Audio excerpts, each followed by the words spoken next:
Well, good evening, everybody. Glad to see everybody here. I hope I didn't disappoint anybody.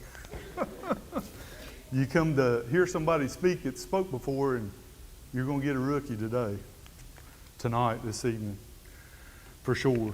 Go over this week's activities. Sunday through Friday, the Spiritual Emphasis Week at Christian Acres with Josh May and Jacob McLaurin. Sunday night is Sunday through Friday is Junior Week at CCCC, or CCYC, grades 3 and 5. Tuesday, it's already passed. Wednesday night's Bible study, and the big announcement that everybody needs to be aware of is Saturday, 8 to 2, VBS decorating. This place, well, everybody knows what it'll look like Sunday morning. It'll be amazing. It usually is. It is really, really nice. And we've got that all week next week, the 19th through the 23rd. And then the Ladies' Day planning meeting is on June the 25th. Sunday night concert with the Deagles family is also on the 25th, June the 25th. The June the 25th through the 27th is a youth camping trip in North Carolina.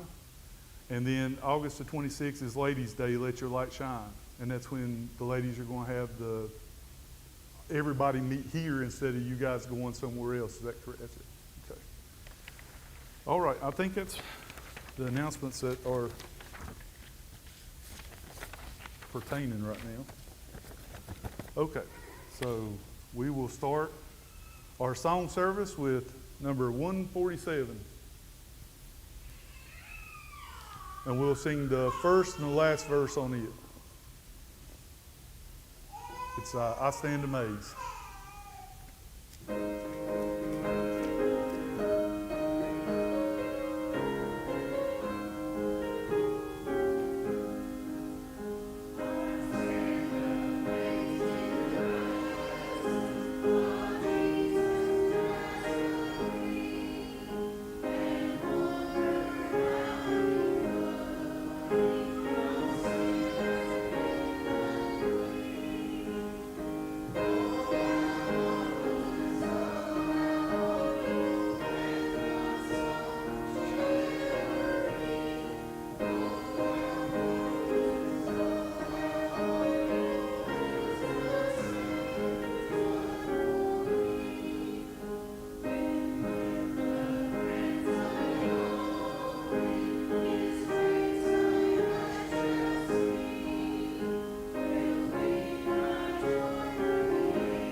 Y'all are sounding great tonight. I just hope Shannon doesn't mess up and make sure I don't get out. Okay, second song is 948, I Am Resolved. Let's sing the first and the last verse of it also.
Amen. Okay, this is our prayer song. Anybody that has any prayer requests, if you can fill it out and pass it to the inside aisle, Larry or someone will pick it up and bring it up. And it's our prayer song is going to be 793. There's a garden, and we're going to sing all verses.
Thank you very much. It was wonderful singing.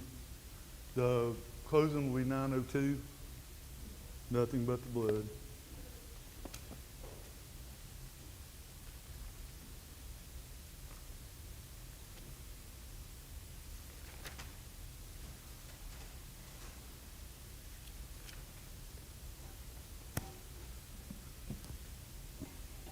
Okay, on our prayer list, we've got some from Sunday and then a few from tonight. Darlene Van Dyke and Brittany Van Dyke. The Julia Jennings family. Nathan Robinson.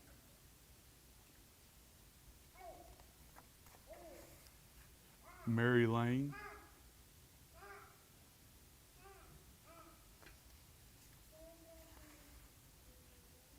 Jeff Childers. Is that right? Jeff Childers. Unspoken request.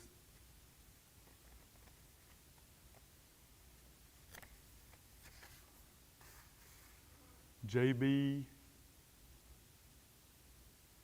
and Laura Gay Justice, health issues.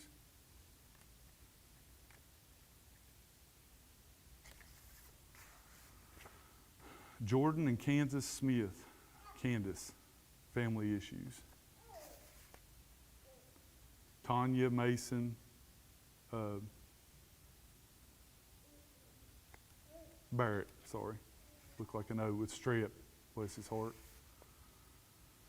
Wendy Brewster's stepdad is Chuck Blake. He's in the Cleveland Clinic in ICU. I don't know if I haven't seen anything on, any update or anything on that one. Edgar Keese, cancer surgery and pneumonia. Michael Henne,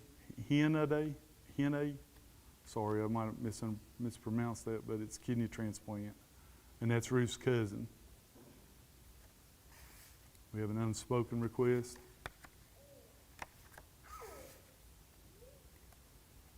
Mike Lee was having a CT scan this week.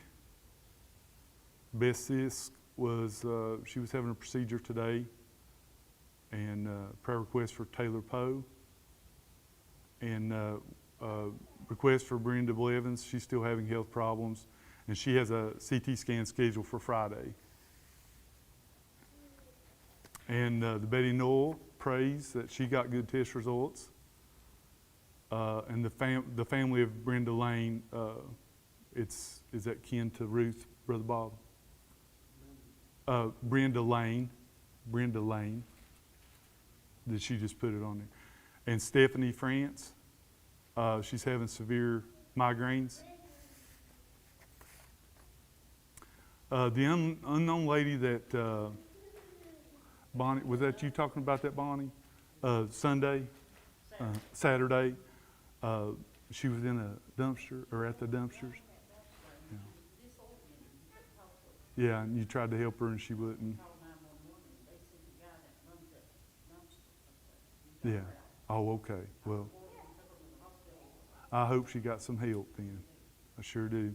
Bernard and June Sparks' family on the loss of their son. Amy Brewster was in a car accident. Oh, she was in the car accident at Grattan, the Head Start bus.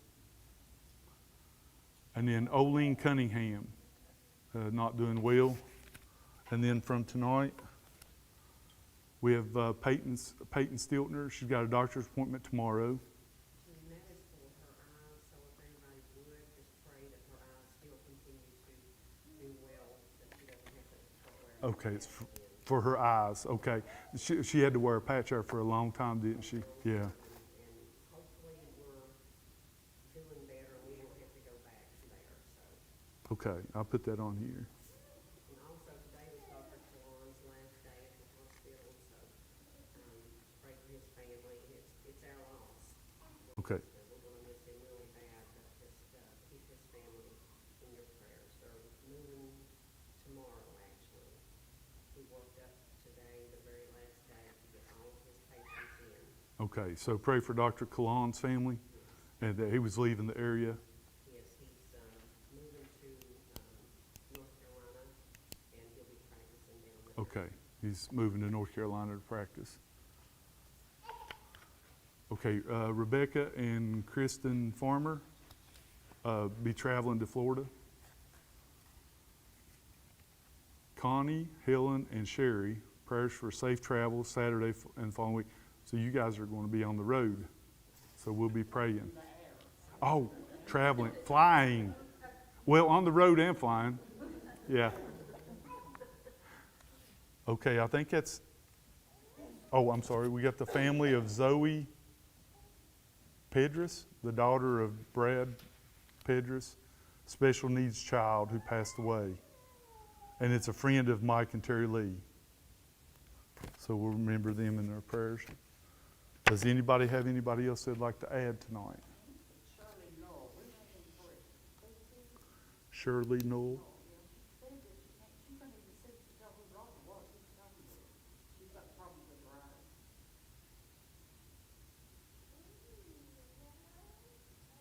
Shirley Noel. Eye problems.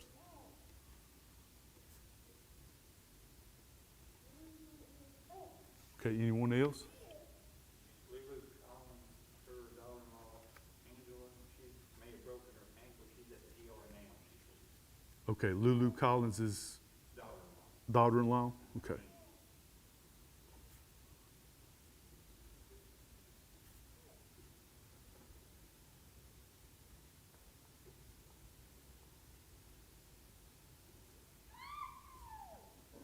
mama Lou.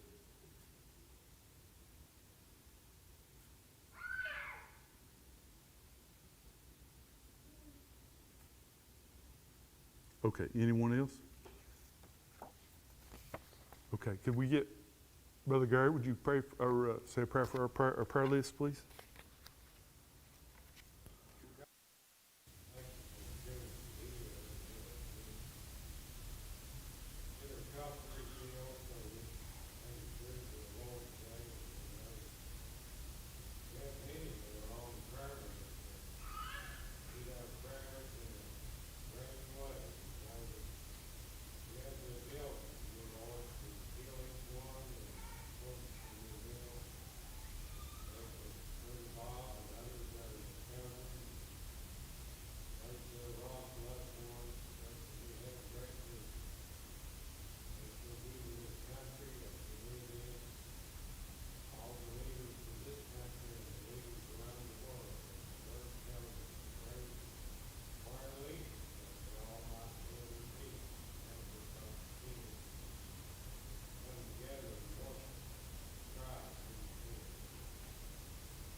Okay. I'm not sure how long it's going to be, but I tried to fix it to where it would work. I'm not sure how fast I'll talk. But how many people in here has been on a cruise? Or knew somebody that's been on a cruise? I know you guys. I know Brother Bob has. I have too. I've been on two, believe it or not. My brother and I went on one in the 80s, and then Chris and I went on one on our honeymoon. So that's what we're going to talk about. We're going to figure out if we're going to be a Christian on a cruise ship or a Christian on a battleship.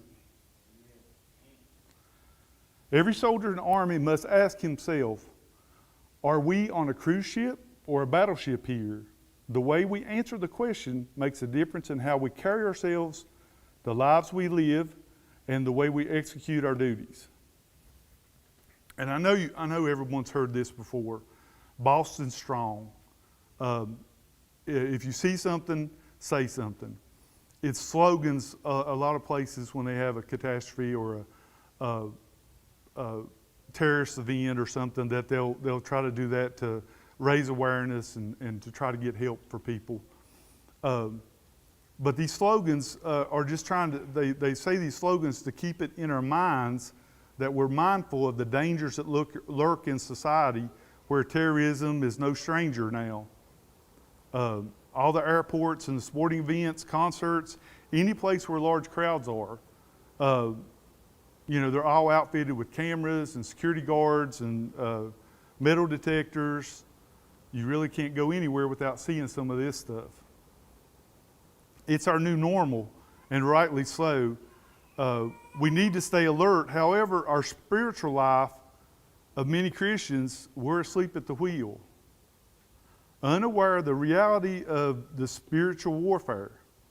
Although the Bible has sobering words and graphic examples that warn against the temporal and internal terror that associated with spiritual warfare, many believers behave like Christianity is a cruise ship rather than a battleship. So how do we avoid falling prey to these resulting in complacency? There's going to be two things that we're going to talk about tonight to try to safeguard us from falling into a cruise ship mentality where everything is, I've been on a cruise ship, don't get me wrong, I'm not down in a cruise ship. I'm telling you, once you get on and you get your luggage, you don't have to do anything but just walk wherever you want to go.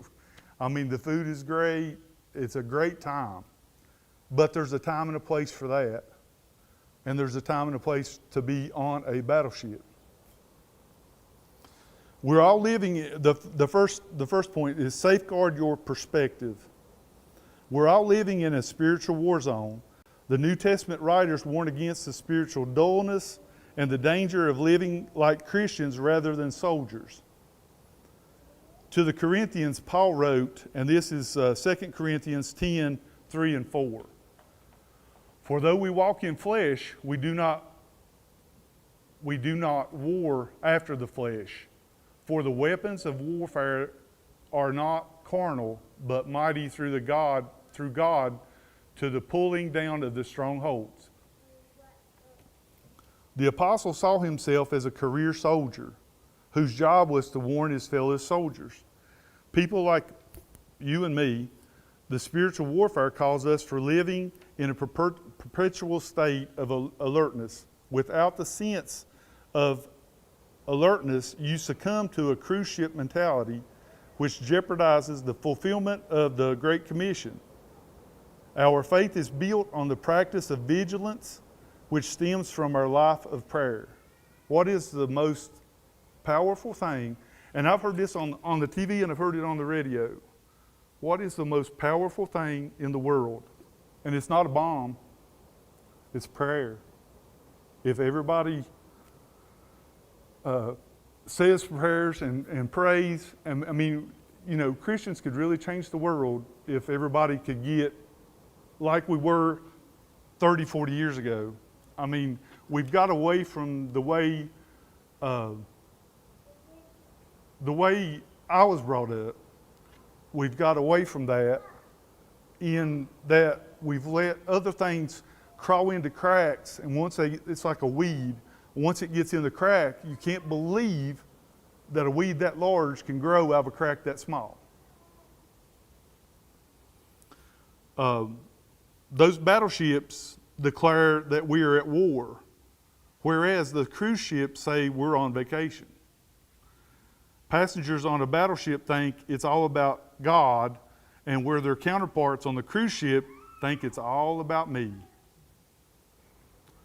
Those battleship mentality is, I'm the crew, and I need to work and pray and be ready for warfare that I need if need be.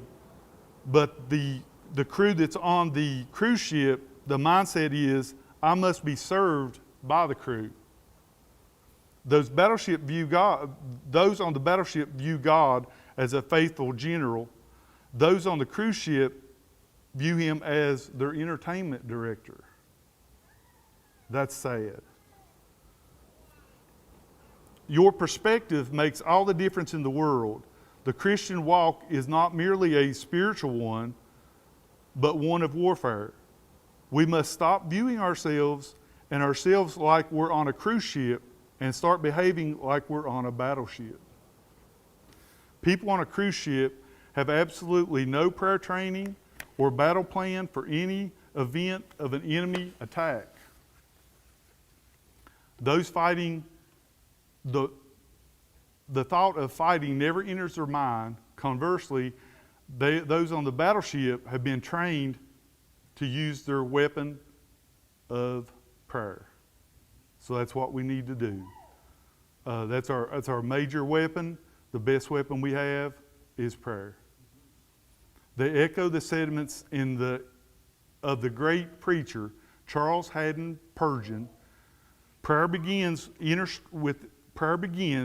strength to God's warriors and sends them forth to spiritual battles with their muscles firm and their armor in place.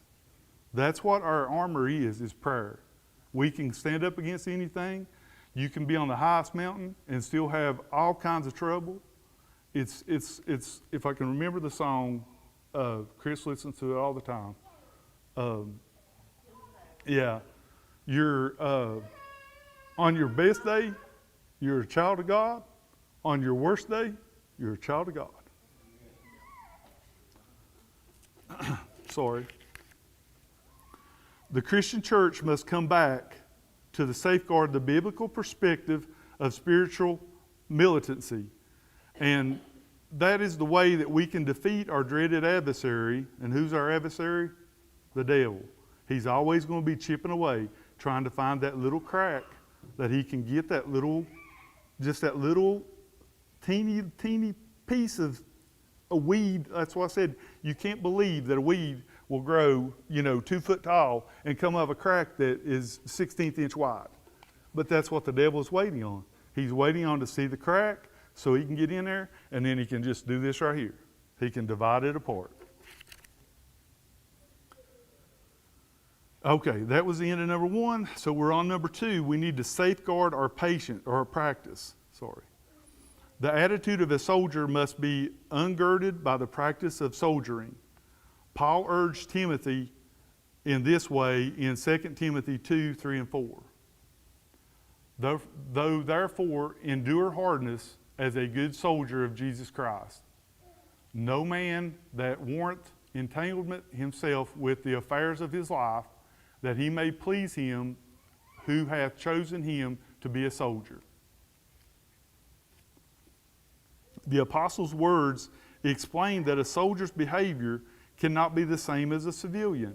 I mean, they're trained. Anybody that's had anybody in the military or police officers, they are trained to be a soldier. And a civilian, a lot of times they have no idea what the soldiers went through.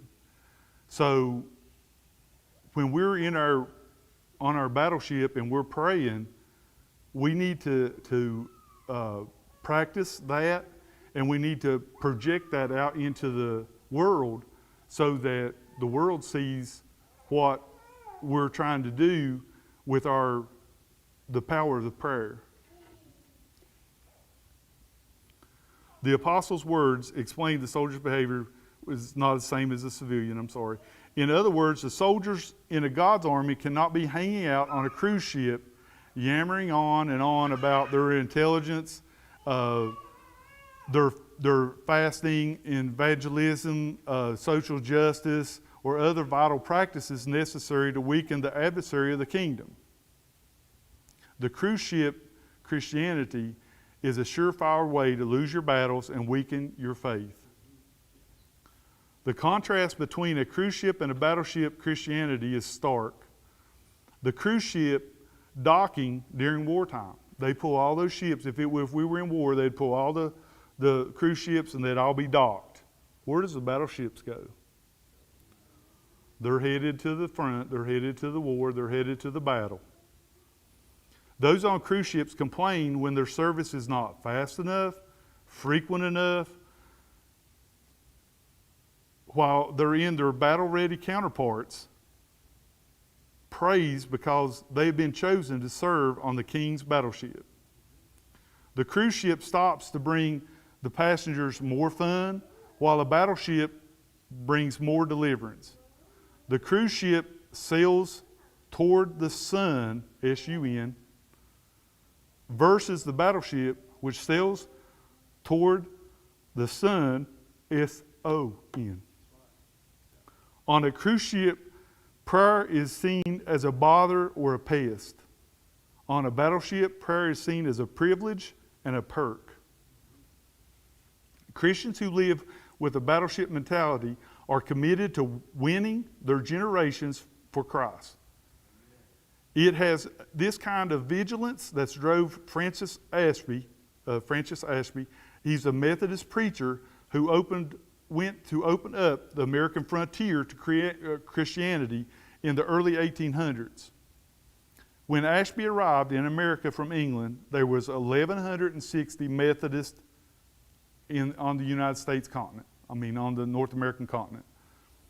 When he died 45 years later, there were 214,235. So I think he had done more than his part. He had ordained more than 3,000 ministers, instructing them that they rise daily at 4 a.m. to spend an hour in prayer and then spend another hour in prayer in the evening. Every soldier in the army of God must ask himself, are we on a cruise ship or are we on a battleship? The way we answer the question makes a difference in how we carry ourselves, how we live our lives, how we execute our duties. The cruise ship Christianity is likened to a long holiday. It's like living inside the Love Boat. And everybody's seen the Love Boat before. It's a party every day. The passengers aboard sit back, relax, get comfortable, demand service. Everyone on the ship is there for a good time to see the sights and enjoy the fun.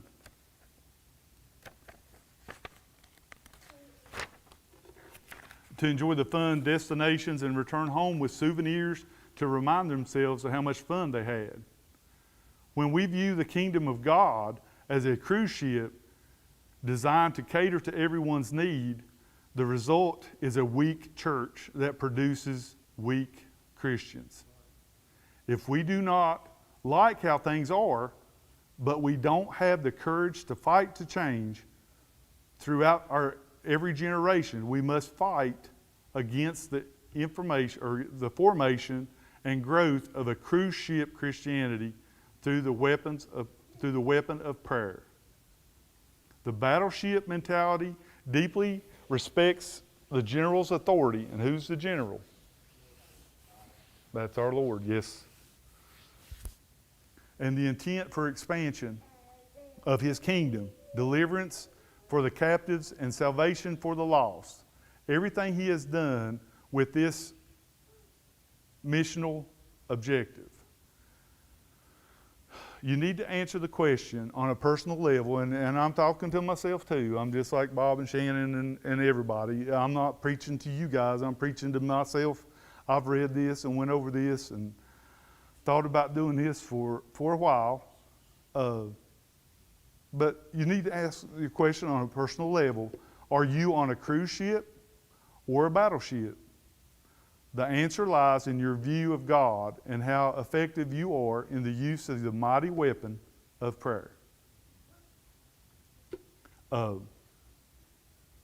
I seen this and I listened to it, and I just had to, I just wanted to pass it along.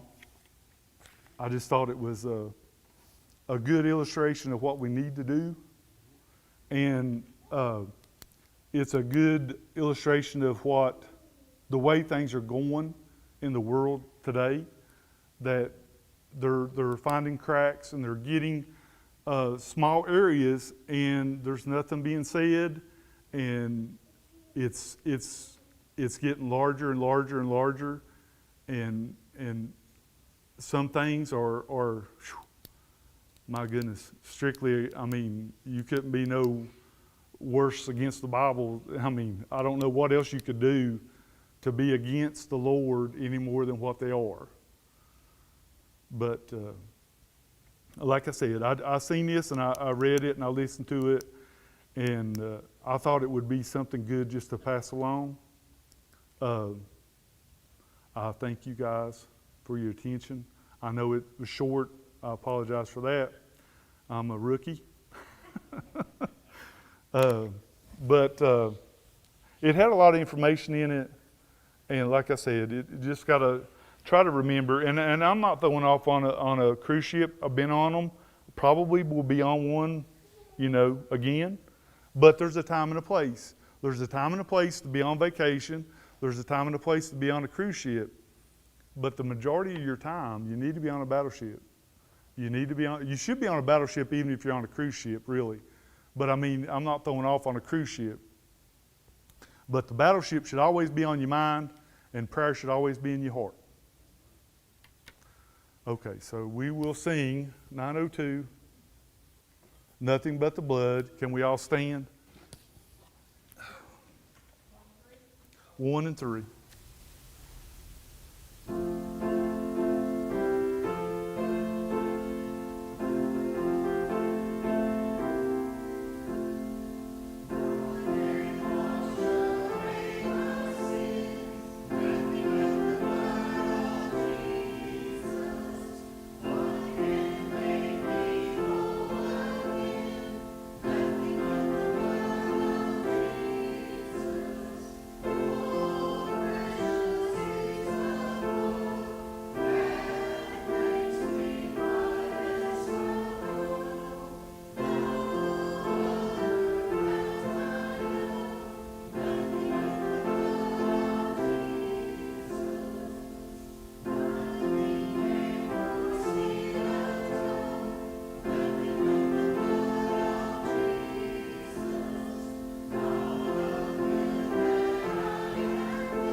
Okay, thank you for your attention. Thank you for being here in the middle of the week.